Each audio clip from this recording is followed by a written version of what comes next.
Donc, ce projet Grésy-Charb, c'était un petit... c'est une direction de recherche, on va dire, qui va plutôt être articulée avec l'axe 2 dont j'ai parlé ce matin, hein, qui porte sur les activités artisanales et en particulier sur le charbonnage ancien. On a monté un petit projet spécifique parce qu'on avait une opportunité de financement par une structure de recherche qui s'appelle la Zone Atelier Pyrénées-Garonne, qui nous a permis de financer des datations au carbone 14 pour un certain nombre de ces charbonnières.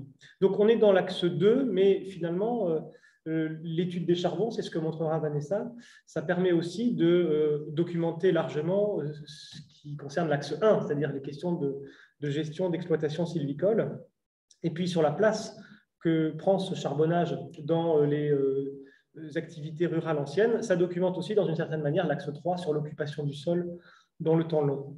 Et on ne va pas oser rattacher ça à l'axe 4, puisqu'on a compris qu'il ne serait pas question de protéger toutes les charbonnières que l'on trouve en forêt. Alors, ce charbonnage ancien, on parle donc de charbon de bois, qui était le principal combustible de l'artisanat ou des proto-industries jusqu'au 19e siècle, jusqu'à l'avènement du charbon de houille. On l'a déjà un peu évoqué dans les discussions, une activité qui nécessite des stratégies durables de gestion forestière. Hein. Il ne s'agit pas de charbonner jusqu'à ce qu'il n'y ait plus un arbre debout. Donc, il faut bien organiser la gestion durable de cette ressource. Et ces plateformes de charbonnage, on l'a un peu dit aussi, depuis quelques années, sont vraiment considérées comme des proxys pour la restitution des peuplements forestiers charbonnés. Quelle était finalement, grâce à l'étude de ces charbons, la composition de ces forêts anciennes, leur mode de gestion. Donc, on a proposé ce projet donc, à cette structure de recherche, la zone atelier Pyrénées-Garonne, en leur disant, ben voilà, on a eu un beau relevé lidar sur toute une forêt domaniale actuelle. On a repéré des milliers d'anomalies topographiques qui potentiellement renseignent des plateformes de charbonnage. On voudrait, les vérifier sur le terrain, c'est ce qu'on disait tout à l'heure, la problématique de la vérification, et vous verrez que ça a été utile. 2, faire un début d'analyse spatiale pour comprendre pourquoi il y a des charbonnières à tel endroit et pas à tel autre. Est-ce qu'elles sont groupées, dispersées, organisées en chantier en fonction de leurs paramètres d'implantation. Et puis, on voulait faire des prélèvements pour, dans un premier temps, les dater, et dans un second temps, avoir éventuellement des idées sur les analyses anthracologiques qu'on pourrait développer pour aller plus loin dans leur analyse. Pardon. Alors voilà les vestiges observables au LIDAR, donc ces plateformes en 2001, qui sont très très bien visibles en Grésine parce qu'on est sur un terrain très vallonné, donc voilà, les charbonnières dans la pente sortent très très très bien. Ça, c'est une image donc, du dépouillement des dalles LIDAR de la Grésine en cours de vectorisation. J'avais déjà pointé à la main plusieurs milliers d'indices topographiques potentiels renvoyant à des charbonnières, et puis des débuts d'analyse spatiale, de cartes de densité pour repérer les secteurs qui étaient le plus marqués dans la forêt de Grésine par cette activité du charbonnage. Alors, on a pour ce projet sélectionné pour les visites de terrain une trentaine d'anomalies topographiques sur des critères morphologiques, la taille, l'organisation spatiale aussi, par exemple l'espacement entre les différents types d'anomalies, la distribution spatiale, c'est-à-dire on a essayé de choisir des replats qui étaient à la fois situés à proximité de sites connus, d'autres qui étaient éloignés de tout site connu, certaines qui étaient en périphérie de la forêt actuelle, d'autres en plein cœur, la situation par rapport aux cours d'eau, par rapport aux voies de communication, avoir un échantillon un peu représentatif de ce qu'on peut rencontrer en Grésine. On a fait seulement 2 jours de visite de terrain en 2021. On a vérifié 16 anomalies sur les 30 qu'on avait visées en première approche, donc seulement 16 ont été vérifiées. Et vous voyez que sur les 16, 8 étaient des chablis et 8 étaient des charbonnières. En fait, il y avait une hypothèse de départ qui était qu'il y avait peut-être 2 types de charbonnières différentes avec des morphologies différentes. Et en fait, il y avait un seul type de charbonnière, le reste étant largement des chablis. Mais comme il y a toujours des charbonnières à proximité, on a quand même pu faire 33 prélèvements sur 17 charbonnières. Puisque là encore, comme ça a été dit, il y a certaines charbonnières pour lesquelles on a fait plusieurs prélèvements à différentes profondeurs. Je te laisse parler là-dessus. Alors, donc, bonjour. Concernant la végétation actuelle, on se situe dans un secteur biogéographique atlantique. Donc, on est aussi dans un contexte de forêt de plaine. Donc, c'est bien que je suis spécialiste. Je travaille plutôt sur la montagne. Donc, pour moi, c'est une première de travailler sur une forêt de plaine, caractérisée par un climat océanique de type Aquitaine. Et donc, comme j'ai essayé de le représenter ici, donc ce sont les principaux habitats naturels qui ont été inventoriés. On a différents types d'habitats et l'habitat dominant, qui représente environ 70% des peuplements, c'est celui de la chaîne écharnée à chaîne Sicile aquitanienne. Donc, vous avez vu, j'ai localisé en fait ces habitats dans les lieux où on a travaillé sur les charbonnières. Donc, vous voyez que ce qui est intéressant dans notre approche, c'est qu'on a des charbonnières qui sont situées dans différents habitats. Donc, l'habitat dominant, mais aussi la chaîne écharnée à Chaîne-Sicile et à Hêtre aquitanienne, qui, elle, représente environ 5% du peuplement. L'habitat chaînée aquitano-ligérienne sur sol lessivé ou acide, qui représente environ 15% du peuplement de toute la forêt, et un autre habitat qui est nommé bois occidentaux à chêne pubescent, dont le chêne Sicile, qui a un habitat lui, beaucoup plus restreint, localisé en fonction des stations les plus sèches et qui représente 8% du peuplement. Oui, alors là, c'est pour un peu documenter le travail qu'on a pu réaliser dans le projet. Donc, au-delà des données habitat qu'on a récupérées dans le cadre des études qui ont été réalisées pour Natura 2000 et par l'ONF, on a réalisé un autre type de relevé, un relevé des essences ligneuses présentes, mais aux abords des replats de charbonnage qu'on est allé prospecter et échantillonner. Et donc, on a réalisé un inventaire des essences un peu plus précis, présents sur différents sites. Et bon, je ne vais pas tout détailler, mais dans les sites, les stations les plus sèches, on retrouve des essences assez typiques comme l'érable de Montpellier, le Cornouiller, les daphnées, troène, l'épine, etc. On retrouve le hêtre, le charme-Sicile, mais aussi accompagné du merisier dans les stations à hêtre, qui sont des stations, on va le voir, hyper importantes d'un point de vue écologique. Mais aussi, on a relevé la structure de la végétation. Donc, on a caractérisé, par exemple, si on était dans une végétation de type futet ou alors de type taillis. Alors, ce qui est intéressant à noter, c'est qu'on a retrouvé surtout des peuplements actuellement gérés en futet, et finalement, on n'a retrouvé que quelques témoignages de taillis, généralement sous forme vieillie ou des vieilles souches mortes, notamment pour les magnifiques souches de châtaignier, d'un volume très important, d'une taille très importante. Mais globalement, en fait, les charbonnières historiques, on va dire, sont actuellement dans le peuplement de futet. Donc, ces visites de terrain, elles ont consisté déjà à vérifier la réalité de l'existence de replats de charbonnage ou pas. C'est là où on a pu faire cette distinction entre charbonnière et chablis. On a pu repérer voilà, certains beaux replats soutenus par des petits murets, là aussi. Et puis surtout, l'objectif était de réaliser des prélèvements donc à la tarière pédologique pour prélever environ 50 centilitres de sédiments par passe de 20 cm de profondeur. Donc, cette visite, comme je le disais, a permis un retour sur l'interprétation de l'imagerie lidar et de distinguer donc, ce qui était de vraies charbonnières, hein, ces grandes plateformes en 2001, de ce qui n'était pas des charbonnières, mais qui étaient plutôt des chablis, hein, en assez grand nombre. Et donc, voilà, d'où l'intérêt de la visite de terrain, même si c'est sur un petit nombre d'indices, pour revenir sur l'interprétation initiale. Donc, voilà le résultat de la vectorisation complète des anomalies sur la forêt de Grésines. Donc, voilà, 83 km de parcellaire, c'est quelque chose qu'on n'a pas dû montrer ce matin, je crois. 140 km de réseau hydrographique ou d'écoulement d'eau, en tout cas. Et puis, 280 km de cheminement, hein, d'itinéraires anciens. Et parmi les anomalies ponctuelles, donc on a finalement, après ce retour d'expérience du terrain, on a un peu moins de 2500 charbonnières, 140 tas d'épièrrements et 12 000 et quelques chablis. Voilà. Qui finalement, c'est une donnée assez intéressante sur l'état sanitaire de la forêt aussi, en tout cas, c'est son état sanitaire ancien. Donc, vous voyez la localisation, les charbonnières en marron, les chablis en vert et les tas d'épièrements en bleu qu'on trouve essentiellement sur les pourtours de la forêt, pas tellement à l'intérieur.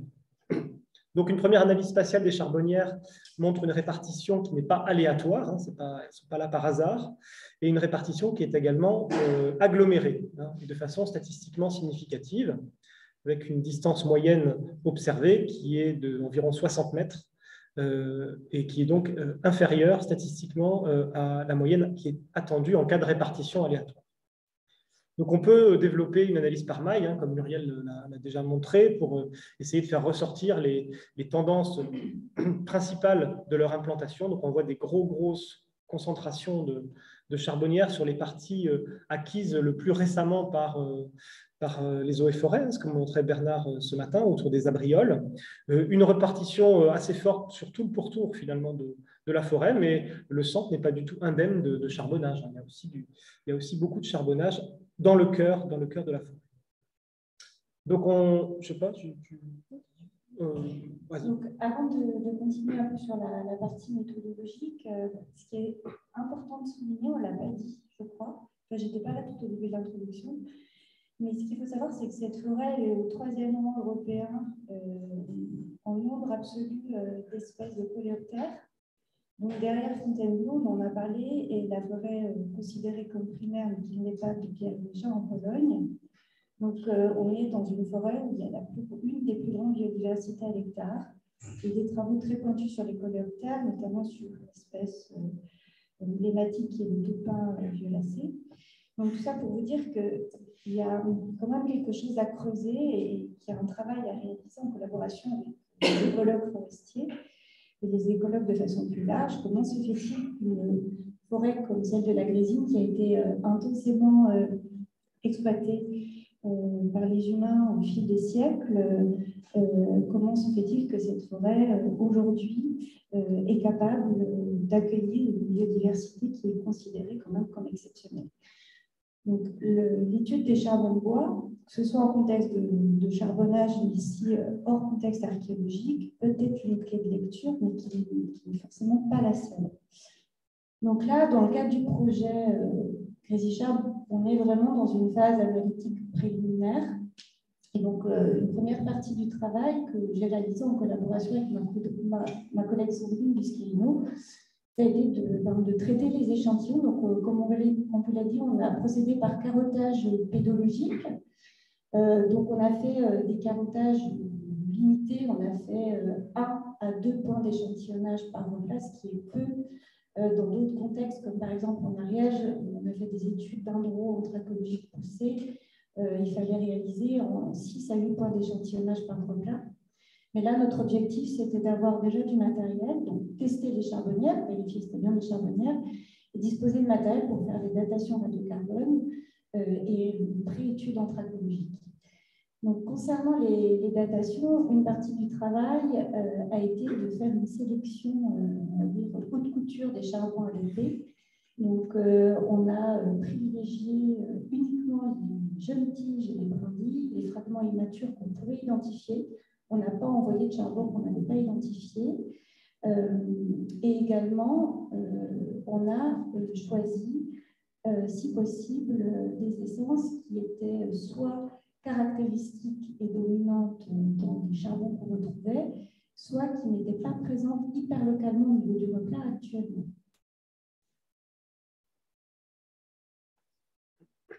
Donc là, c'est pour vous montrer des photos. Donc, ce sont les charbons de Grésine, hein. Ce sont des fragments qu'on a retrouvés. Donc, ce pré-examen, pour moi, était assez inattendu parce que je ne m'attendais pas à une aussi riche diversité floristique. Et on a retrouvé beaucoup de brindilles ou de jeunes tiges, donc du bois immature. Vous avez tout à droite un fragment de hêtre immature, donc avec une anatomie un peu atypique. On a même retrouvé des espèces qui font peu de bois, comme les rosiers ou le ruscus, dragon. et beaucoup de brindilles ou de jeunes tiges vitrifiées en raison de la présence de tissus verts riches en sucre. Donc, ce qui est intéressant, c'est là, on aborde la question des pratiques, dans la diversité floristique, mais aussi les pratiques. Toutes ces brindilles, probablement, proviennent de la couverture des charbonnières qui étaient réalisées généralement avec de la litière et des brindilles. Un autre aspect de cette étude préliminaire, c'est le fait qu'on a on a une cohérence écologique des corpus anthracologiques avec les chefs de file des habitats dont je vous ai parlé qui dominent, donc les chênes à feuillage caduc. Donc, avec en premier lieu le chêne sessile, mais on a potentiellement d'autres chênes, le chêne pédonculé et le chêne pubescent, le charme, et également on a retrouvé le hêtre.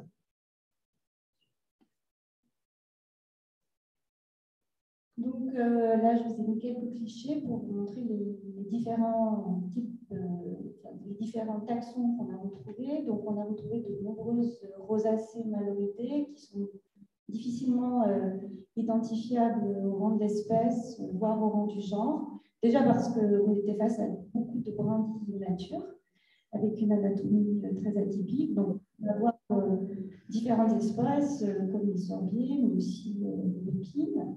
On a retrouvé pas mal d'érables suivantes, mais également des taxons plus rares, dont les cortèges anthracologiques des charbonnières, comme la clématite. On a retrouvé l'orme, le merisier, du courmillier, daphné. Et donc là, vous avez une représentation des proportions des taxons qui ont été retrouvés dans les différents replats. Alors, je vous invite à considérer ces résultats avec des pincettes parce que pour l'instant, d'un point de vue statistique, je n'ai pas analysé suffisamment de charbon pour réaliser une interprétation très pointue sur les aires d'approvisionnement et les pratiques sélectives de certaines espèces. Ce qu'on peut noter à partir de ces résultats, c'est qu'on retrouve le hêtre en rouge foncé, donc dans le secteur de la réserve biologique dirigée, avec d'autres taxons, mais les taxons qui dominent, ce sont le charme, le chêne à feuillage caduc, le hêtre, et on retrouve même la trace du châtaignier qui est attestée actuellement sous forme de taillis abrutis ou de vieilles souches. On retrouve également des taxons plus rares, comme le courmillier. Et ce que j'ai indiqué aussi ici pour la charbonnière 24, charbon rare, et c'est une particularité de toutes les charbonnières sur lesquelles j'ai pu travailler en résine, c'est que les charbons sont peu abondants. Les charbonnières avec beaucoup de charbon au niveau d'un carottage pédologique, enfin, d'une carotte, sont plutôt rares. Et donc, je ne sais pas ce que ça peut signifier. Est-ce que ça veut dire que les replats étaient une pratique de curage intensif des replats, ou encore est-ce que ça veut dire que les replats n'étaient pas utilisés de façon répétée et intensive? Il y a pas mal de questions qui s'ouvrent sur les pratiques et l'utilisation régulière ou pas de ces replats, et ensuite la question de l'ancienneté. Et ça, on ne le saura que quand on aura les datations.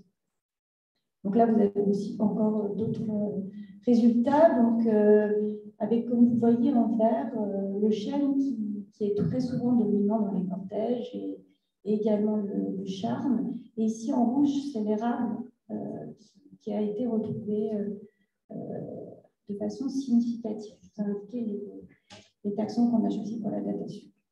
Et voilà, dernière donnée, vous avez en rose représenté le ligustrum, qu'on retrouve assez significativement dans les stations les plus sèches attribuées actuellement à l'habitat de bois occidentaux à Chêne-Pubescent.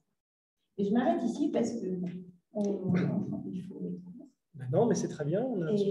Et simplement, ce sont des résultats préliminaires qui ouvrent un certain nombre de questions sur les stratégies de gestion forestière, sachant que quand on aura les datations, il faudra impérativement retourner sur les replats pour lesquels on aura des datations intéressantes. Donc, si possible, l'époque médiévale, les premiers siècles de l'époque moderne, donc avant 18e.